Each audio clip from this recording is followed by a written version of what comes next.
again for coming to our Remember Us the Holocaust exhibit here at the Rancho San Diego Library, which is provided by the County of San Diego, our Board of Supervisors who approved this.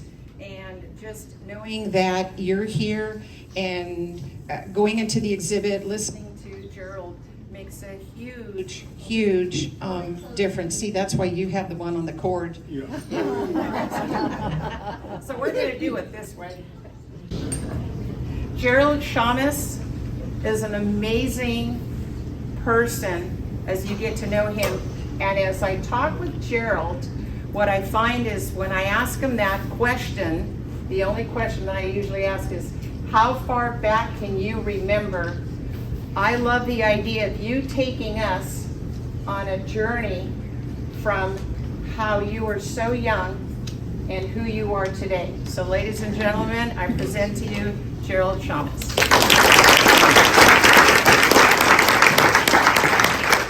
Thank you. How far back do I remember? Yeah, I was about, first memory that I really have was seeing my mother in bed. She was ill after my birth. She was ill. So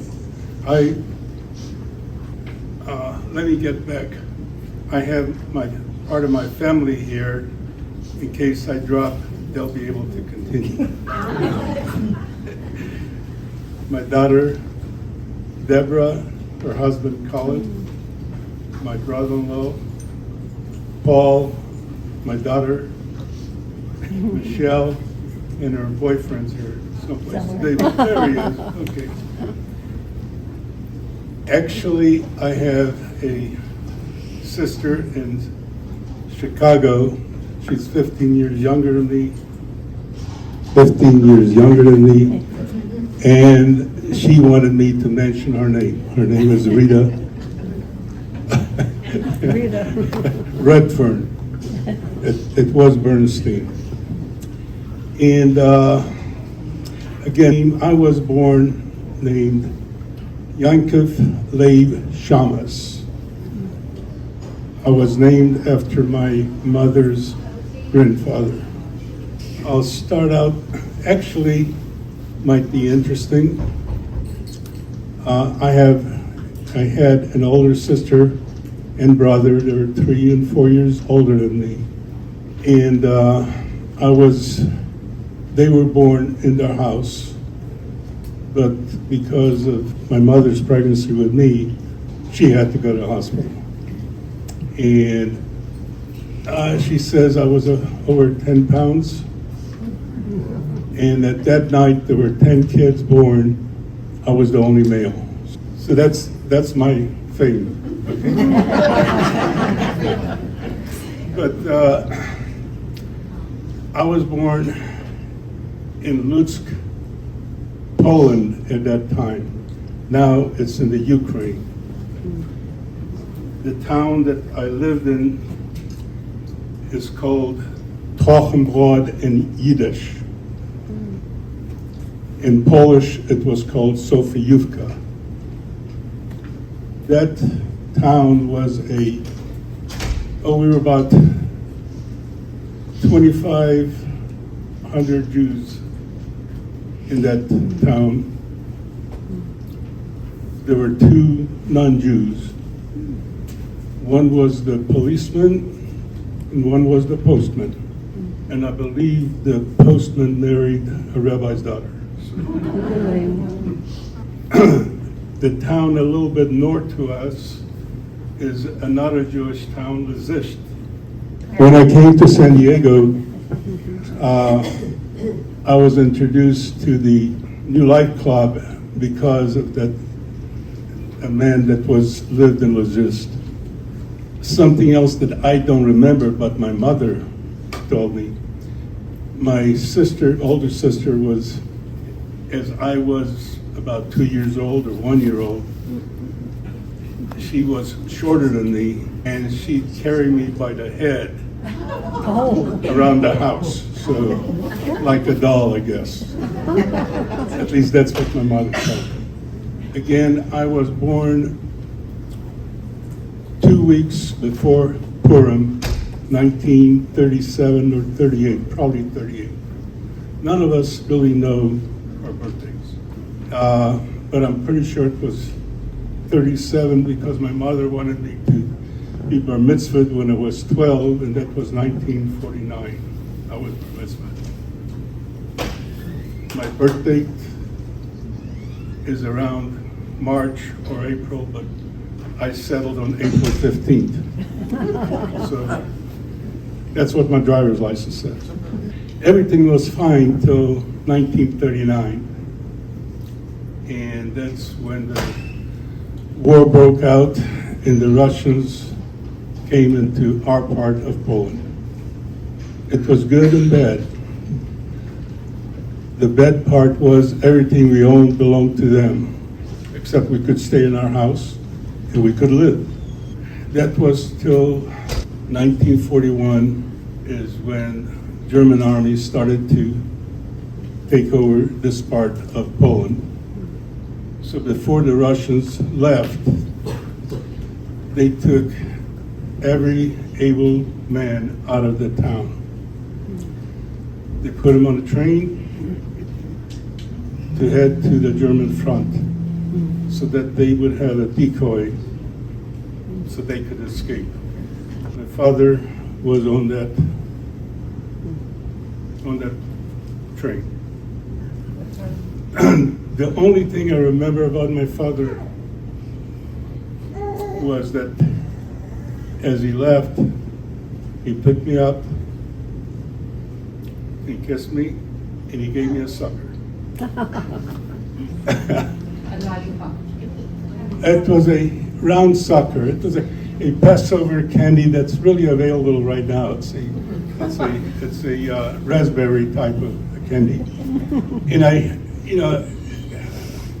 my older brother, before he died, I went over there and I told him, gee, I do not remember my father's face, because all I remember, I don't remember his face. He said, all I remember is he kissed me and gave me that sucker. He said, yeah, he gave me the whole box. So he remembered more than I did, but he was older. At any rate, then the Germans came in. At first, again, there were two that came in and occupied the town. They took over everything. And for a while, everything was good, friendly. Didn't know anything was happening. And then rumors came around that there's going to be a ghetto forming.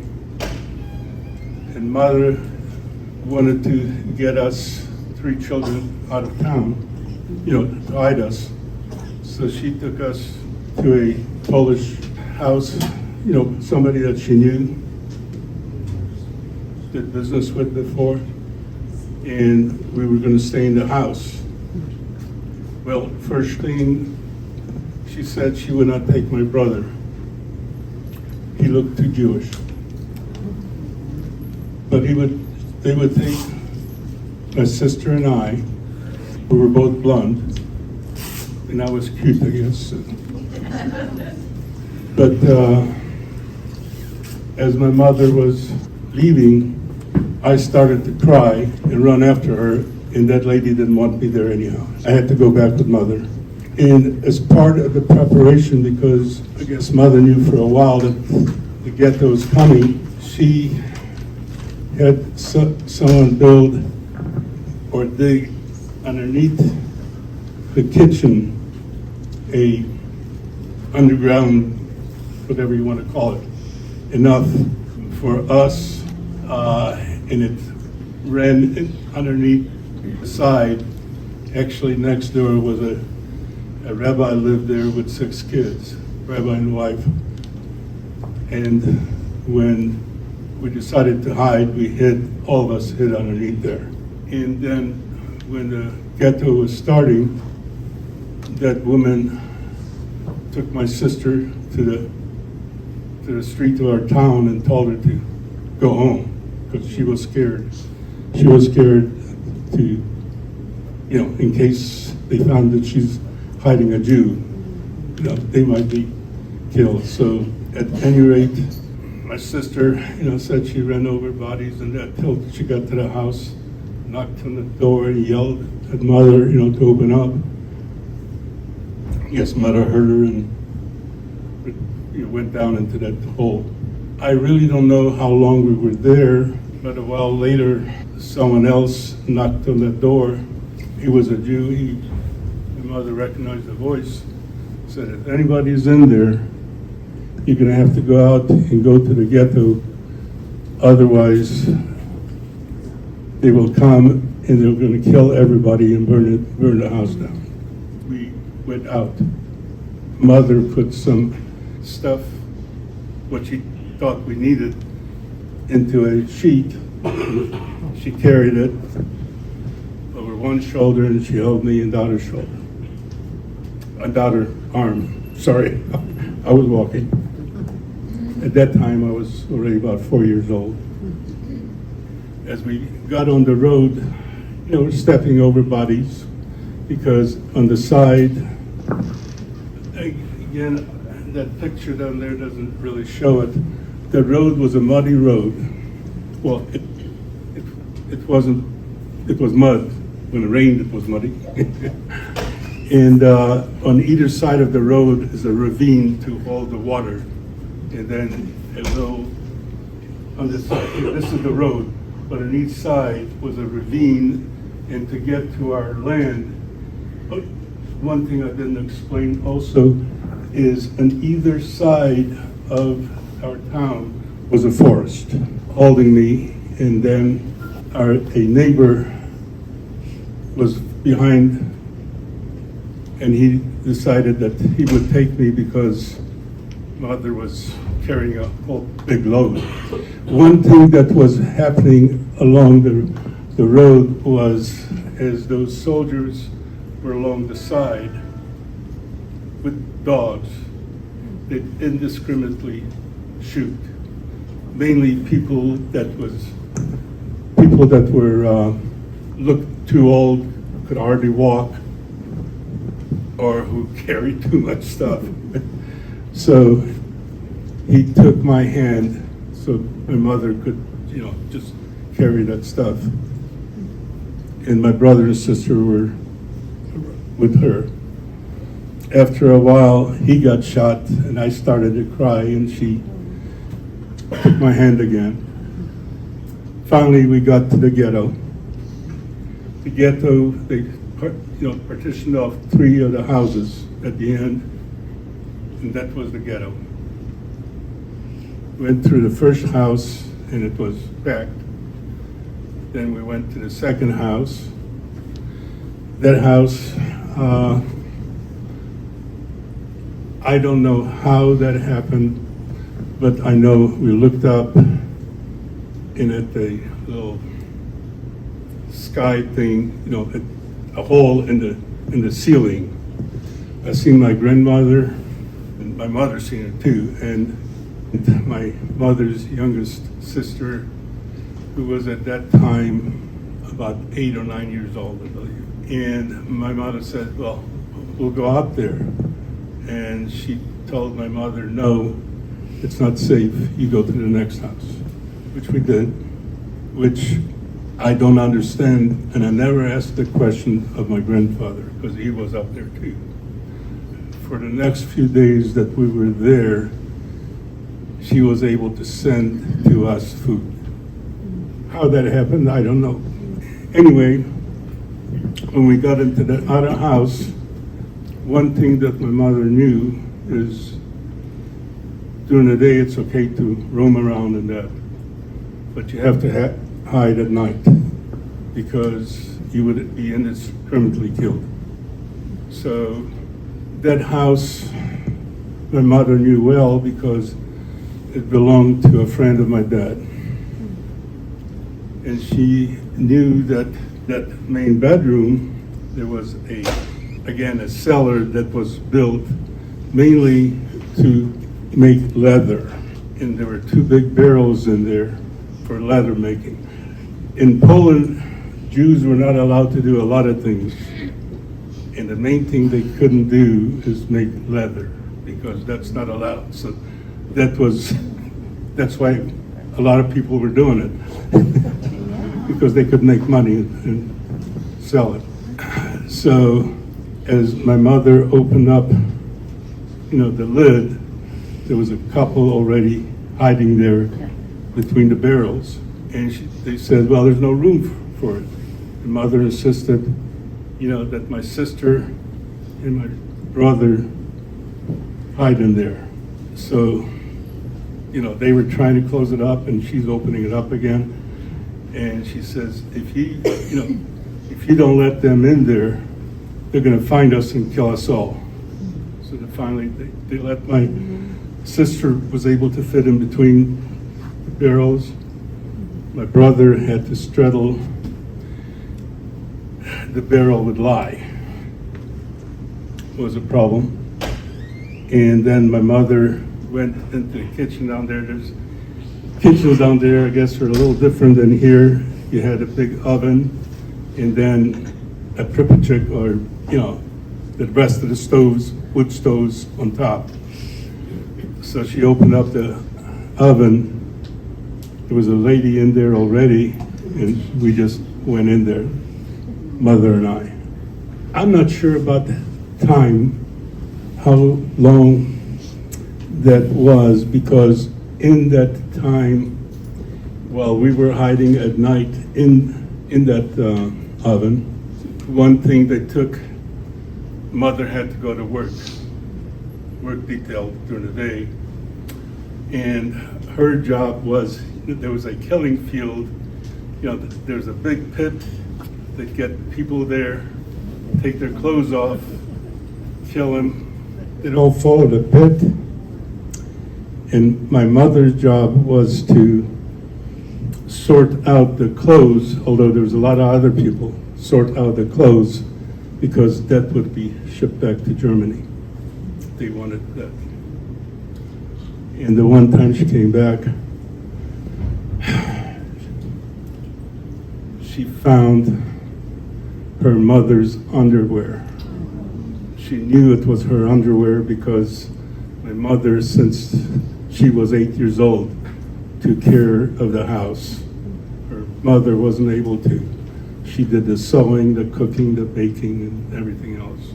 The one night, my brother couldn't take it anymore, because to be able to straddle that lye thing, sit down into the lye, was difficult, and he couldn't take it anymore. So he went into, he knew where we were, went into the oven with us. I remember that because as he came in, mother took his pants down, and it was all red. His bottom was all red. And he was I was in the front, and he was in the back of the oven, behind me, just whimpering. He was a strong kid, but just whimpering. And that night that he came in, there was a town has a person like that. We called, at least mother called her Rivka the Michigan. Crazy one. Yeah, crazy. And she tried to get into the oven. There was no room. So she went around and went on top of the pripachuk, the stove thing. And she tried to hide behind there, and there was all kind of pots there, and she must have knocked some down, and there was commotion. And one of the soldiers came in, seen her, and killed her, shot her. And the night before, one of the nights before that, I was crying. Actually, there was a soldier with his, you could see his boots underneath, the oven there, just standing there. And mother says, I was crying at the top of my lungs, I want water, I want water. And he didn't hear us. She gave me some water. I won't say how we got it, but But later on, it was probably a day later, that this happened with Rivka the Michigana. And after he killed her, he decided to look in the oven, and he found us. He took us out, had us turn around, was going to shoot us, and the mother pleaded with him, said, I got gold, I'll give you gold. He said, okay. And she had it sewn into her underpants. And she wasn't able to undo it, and he took a knife and just ripped it open, got the gold. Told us to go back in there. He's not, he won't tell anybody.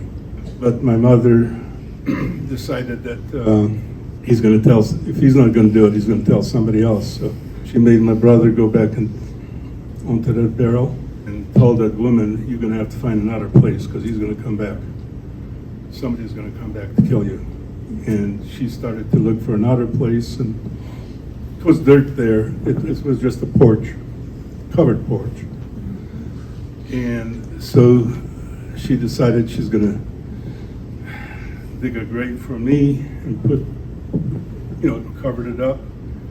And she was going to find some other place. And again, one thing I did good was cry. And I wouldn't let her leave until she made a place for herself too next to me. And we were there for, I don't know how long. I remember that because, she covered us with straw and things like that so it looked normal. But I remember that we were underneath a sewing machine that they had out there. I don't know why, but that's what I remember from that night.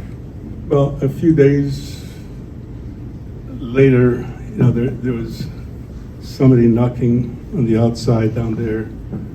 I don't know how he knew that we were there because he said the name Tybal, that was my mother's name, told her to, get out and go to the woods. That's where her dad would be. Somehow, my grandfather got word, somebody to tell my mother to get out and meet him in the woods, which in a few next day or the following day, we found out, or my mother found out, that after 12 noon, anybody who's still alive can go out. She didn't believe it at first, but we finally went out, and then we walked, through the backyard, got underneath the fence, and we walked to the woods. On the way to the woods, I guess, we passed one place which was a barn, and Mother decided we're going to stop in there, but there were she said about 28 people or so in there already hiding. So we went in there for a while. Well, we went in there. And after a while, I did my shtick, which is cry. And when I cry, I guess I cry loud.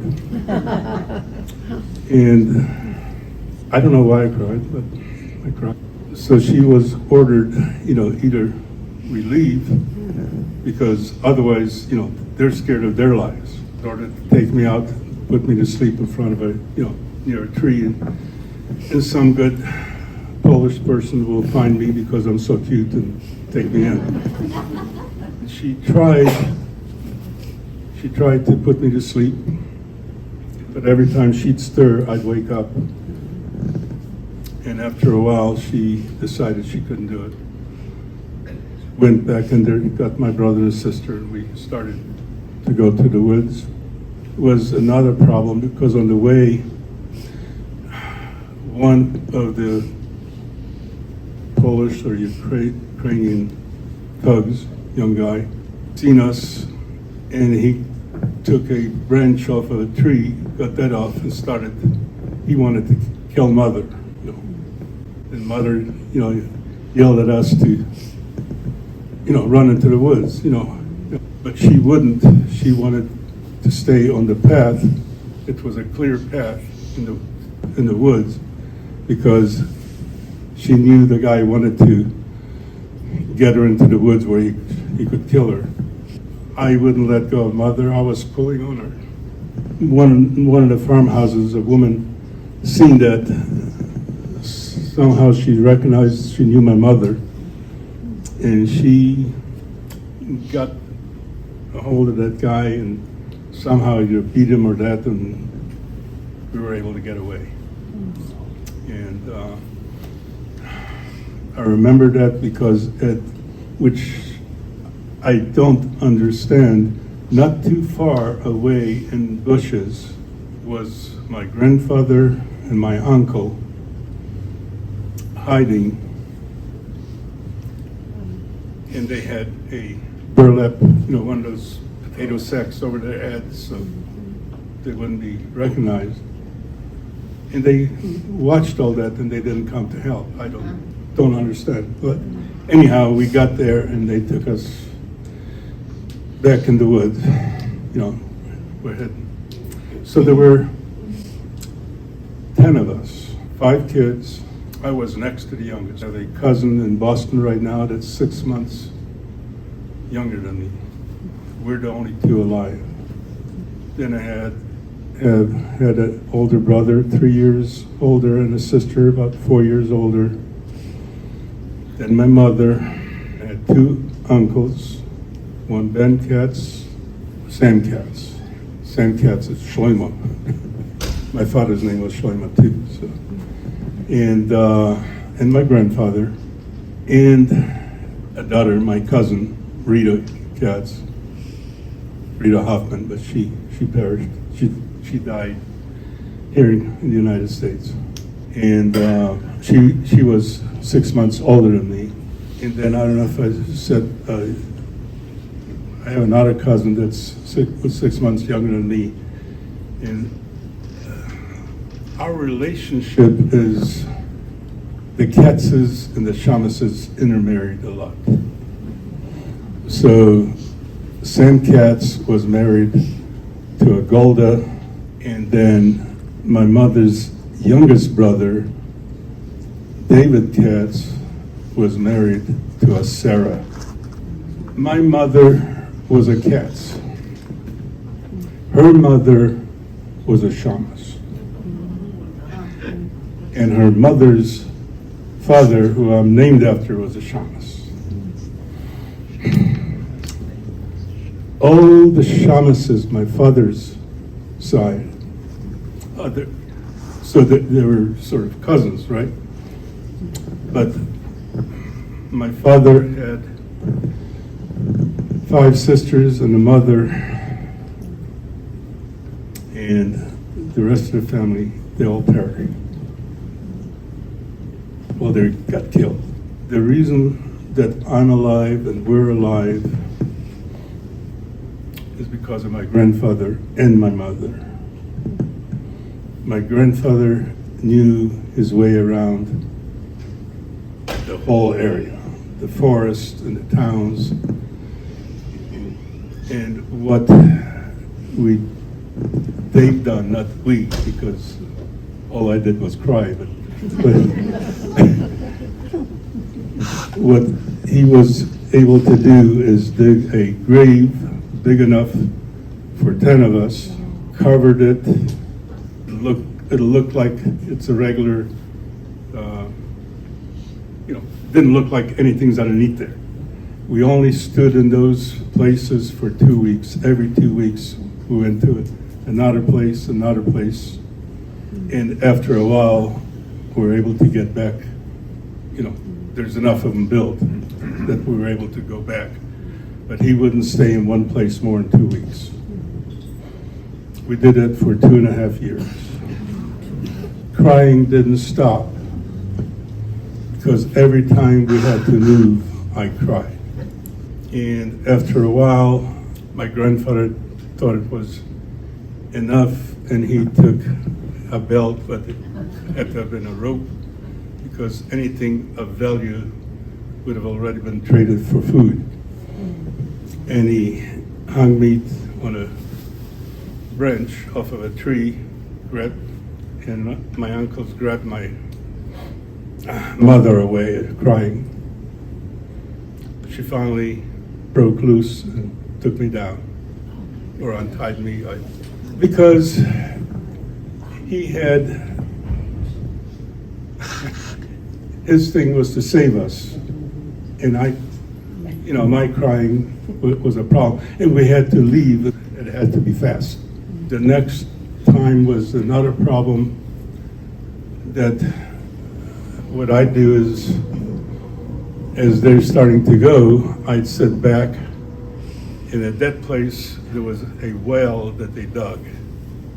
And I'm sitting next to the well and sitting there and crying. And they take off. And all of a sudden, I see my uncle coming towards me, and I thought, gee, he's going to pick me up, but I'm still crying. But instead, he kicked me. And I flipped over, fell down the well. And somehow, I was able to grab hold of a root that was there, still crying. And my mother was able to get back and pick me out. That was a turning point for us, for me, because she went up to my grandfather and uncle and said, the only reason we're alive is because I'm alive. She had that big belief, because when we were in that oven, she didn't understand how my yelling that loud, and that guy didn't hear me because he was right there. And she believed that I was the lucky child that's keeping them alive. So I guess I probably still cried, but they left me alone. Finally, in 1944, I remember it was a nice day, and I seen one plane, it was a double fuselage type of a plane that carries a lot of cargo flying, and then two little planes shot it down. It was almost right overhead, because we were able, grandfather and I were all watching it during the day. 2 days later, my grandfather went out there, because he didn't want to go right away to see what it was. As he went out there, he was surrounded by a Russian army, and they were going to kill him. And he heard them speak in Russian, which he spoke every language around there. So he turned around and said, I'm a Jew, I'm a Jew. And he had to prove it, so he had to lower his pants to prove it.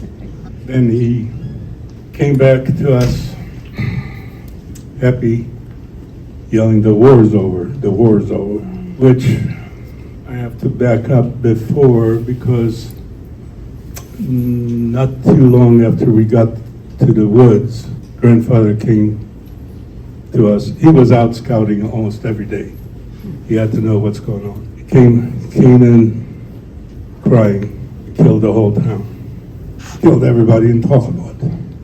We went, grandfather made us wait for about 2 months or so till he felt it safe to go to a town. We went to a town, started school, Russian school. I was in first grade. I learned the Russian alphabet. I knew the Hebrew alphabet before, but now it's the Russian alphabet. And I learned to write. And I didn't mention my oldest uncle, Uncle Sam, joined the partisans when they came through the forest down there. He found out, and he joined them.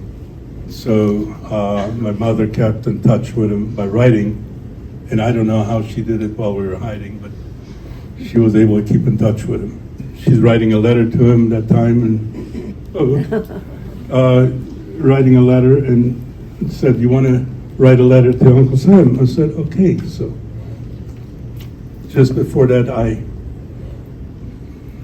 remember buying a little bottle of red ink, 5 rubles. I don't know how I got the 5 rubles, but I was able to buy that because I was eyeing it for a long time. Finally bought it, and then I wrote some kind of a note. I don't remember what I wrote, but anyhow, he received it. And Mother was proud of me.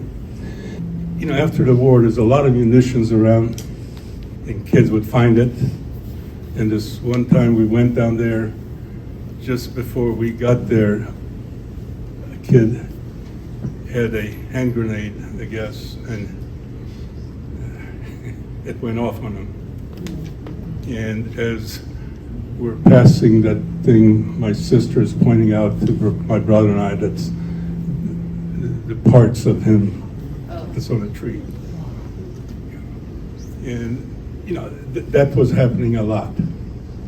But a lot more, they found out we were Jewish, and a lot of time going down there, that yelled Jid, which means, you know, dirty Jew. So after a while, we decided to go back to Poland. There was a time called Bytom, which is a little bit west of Warsaw. And we were there for a while. It was a big town. I remember going there because we stopped at Linz, which is in Poland. The reason I remember that is because, well, Mother kept on talking about it too. Waiting for the train, I was real tired, and I'd lay down on the cement, you know, waiting for the train, and it was snowing, and she'd have to find me, dust the snow off of me, you know, but I kept on laying in the same place. We got to Bytom. There it was good. We had an apartment, and we worked. My grandfather was able to find, you know, you have these bottles of kvass down there, they call it, well, it's let's say soda. The big, huh? Puff. What? Kvass. It was kvass. Kvass, yeah. Well, they It's a called soda. it, It's a soda. they called it kvass down there, okay? And the thing is, it was glass bottles with that pop-up thing. So to be in business, you had to have those bottles. You can go to the bottling company, and if you have the bottles, they'll fill it up, and then we went and sold it.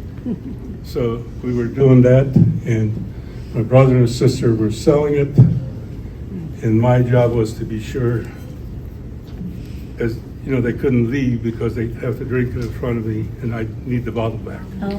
Because that's the business. Without the bottles, you know, you don't have any business. Mother also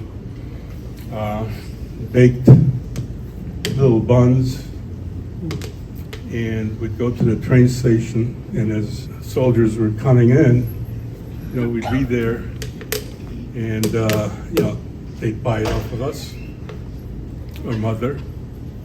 I was there just with her.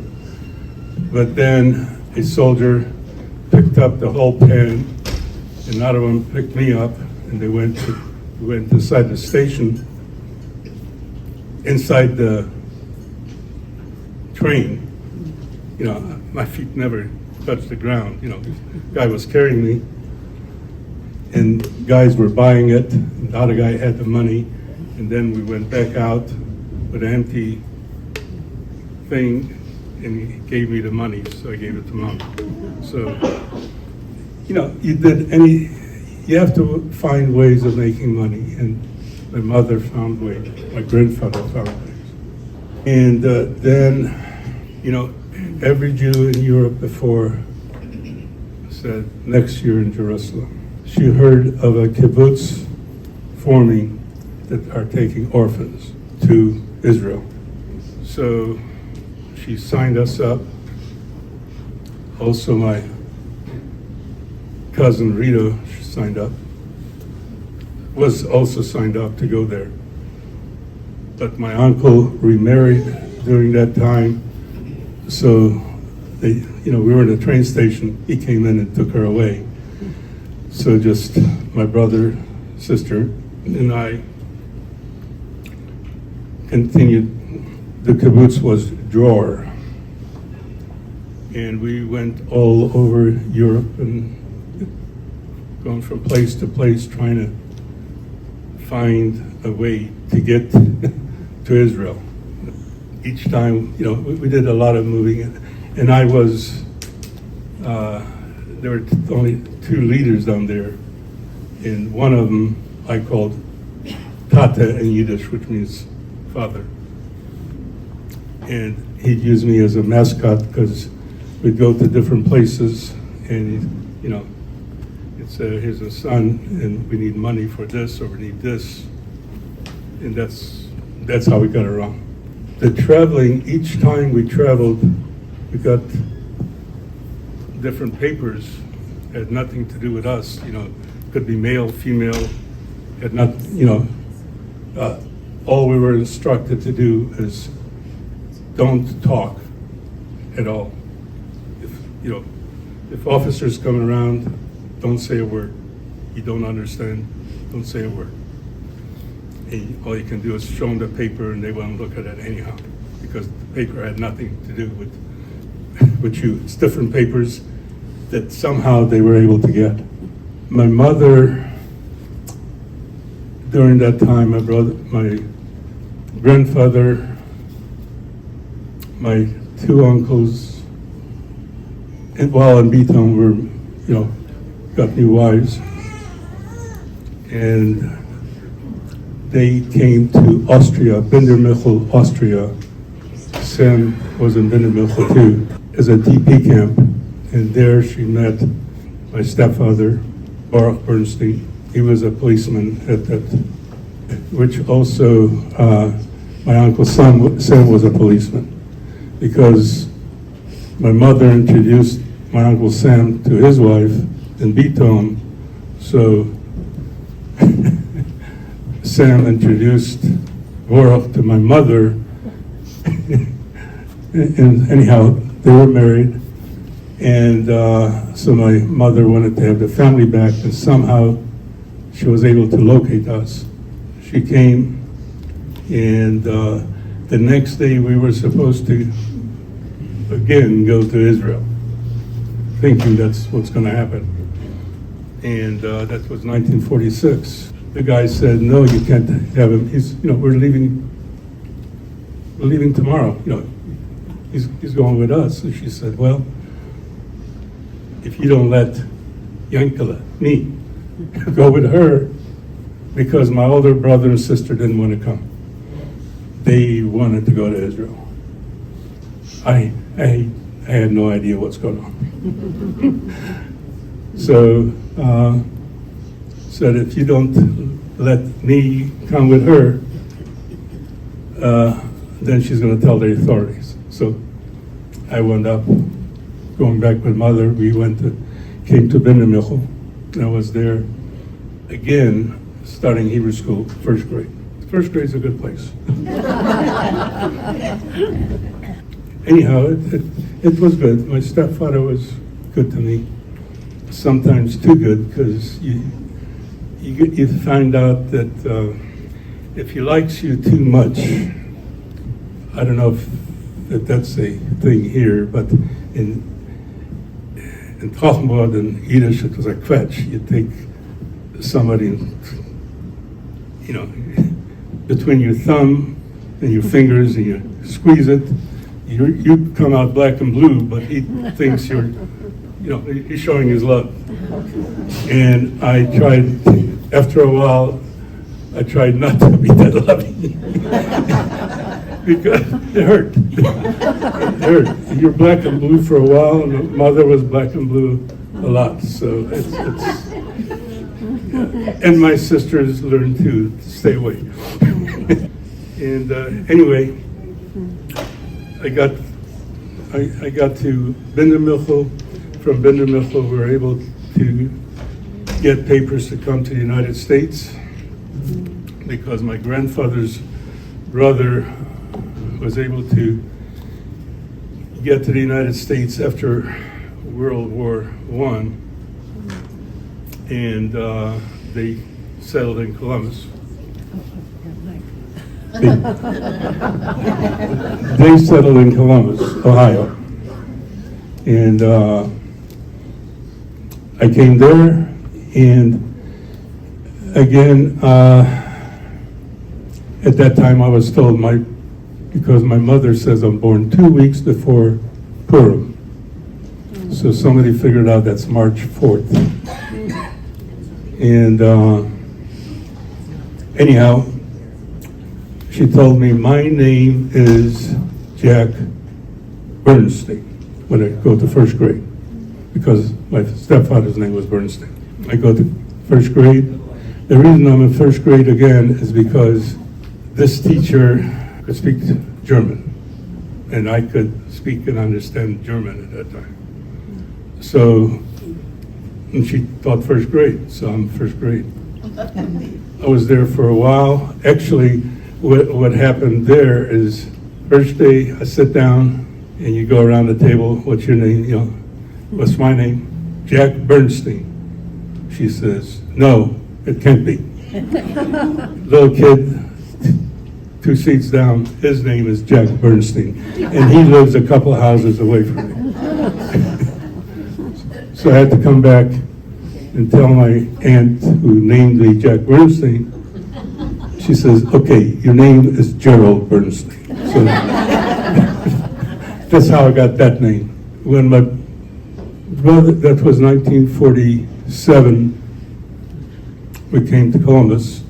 1949, my mother, well, in 48, my mother understood, and I don't know how she understood, that my brother and sister was on the exodus. Getting it, you know, so they finally were able to sail to Israel on the exodus. But all they could do is get off in Haifa and get on 3 boats, took them to 3 different places. And when my mother found out about it, she knew that my brother and sister were on there. She tried everything, going to the highest Jewish Family Services all over. Finally, they were located, and then my oldest uncle Sam was still in Europe then. He didn't come to the United States yet. His papers didn't arrive at the same time. And he was sent to where my brother and sister were to convince him to come to the United States. And he had some presents for him to show how good the United States was. So they finally arrived in 1949. Actually, they arrived a month or so after my bar mitzvah. And my brother was bar mitzvahed while still in Europe. He tells me, do you have tefillin? I said, no, I have a tallis. He says, here. He gave me his tefillin. So I still have, in Judaism, tefillin, there's something that you wrap, and it's that every morning you pray. You put it on the head, and you wrap it on your left arm, and it's a sign where when you're praying, you really can feel God because of the leather that they used in Anyway, by the time they came, I was already in the 4th grade. And my sister came, and she's seen my name as Bernstein. And she says, you are Szames. Change your name to Szames. So that's why I changed my name to Szames. Jerry, we're going to play a little rapid fire here. Okay. Okay? When did you get married? Yeah, August 23rd, 1959. You have how many children? I have 3 beautiful girls. Okay. How many are here today? 2 of them. Can you 2 stand up for me? Debbie and Michelle. What I do, have one more. She couldn't come tonight. what do you do for a living in the United States? Before I go there, Debbie has 3 beautiful girls. I have 3 grandchildren. Oh, excuse me. You have 3 grandchildren? 3 grandchildren. Oh, almost forgot that. Yeah. No, Sorry. you can't forget that. No, I won't. What was your livelihood? Right now, Medicare. Medicare. But what did you do for a living? Pharmacist, You were a pharmacist. Yeah. Where were you a pharmacist? Columbus, Ohio, and Riverside, and Corona, and Poway, and all over San Diego. And when you were in Ohio, there was an instance where you heard somebody saying some not very nice things. Do you know what I'm talking about? And you were able to kind of re-educate him. Well, when I started at Ohio State, first day, you have a case full of books that you don't look at and go to classes. And my last class was a long way away from where I parked the car, and I'm walking there, somebody next to me, and he's got a case too, and we're walking towards our cars. When we get to the stadium where we parked the car, ready to go down there, I keep on hearing him say, 30 Jew, 30 Jew, 30 Jew. And I turn to him and I say, I want you to know I'm a Jew. He dropped his case and he, started a defensive boxing position, which I dropped mine and did the same, I wasn't scared because I had a height and weight, I didn't think anything of it, but, followed his lead. And he just stared and looked at me and looked at me and looked at me, then picked up his case and he says, I've never seen a Jew before. I've never seen a Jew before. Yeah. And just walked off, never seen him again. But, he was a farmer kid. And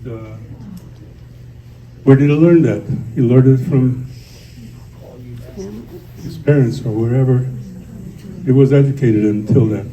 Because I was a couple of months shy of 18, and he must have been about the same age, I think, or 18. I'm not going to force anybody to do this, but if you're also a Holocaust survivor in this room, could you stand up for me? Do you remember Lou Pesci? I'm a young one. If you're a second generation Holocaust survivor, can you stand up for me?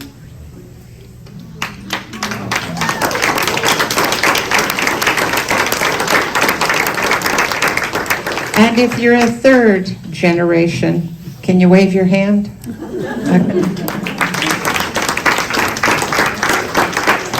So, you see, being around somebody Jewish isn't that bad. And when you think about it, here we are, Hineni, we're like in Rancho San Diego, the second largest Middle Eastern community in the United States. And we seem to send a message here, which is to get along. And our problem is we just need, I love you. What we need is just, you can see, we're outgrowing our space in just under 6 months. Look at where we are. Look at how far we've come to continue educating people like you and anybody who wants to know about a survivor. And I am so grateful that you came. You all, it started out where Manya and Mike were going to be here, and Manya had very high blood pressure, and we didn't want to add the stress to the high blood pressure. So Jerry was so incredible to just I'll step in for you, because this is who Jerry is. He's one of the most giving, most wonderful people I know in the world. And I'm going to let you, if you've got any questions or something, I'll give you some time, but I do want you to see the exhibit if you haven't seen the exhibit. The exhibit is, I'm here every Thursday religiously, this is where I live, from 10 to 2. And then anybody who wants to see the exhibit, just contact me and I can do it for any school, organization.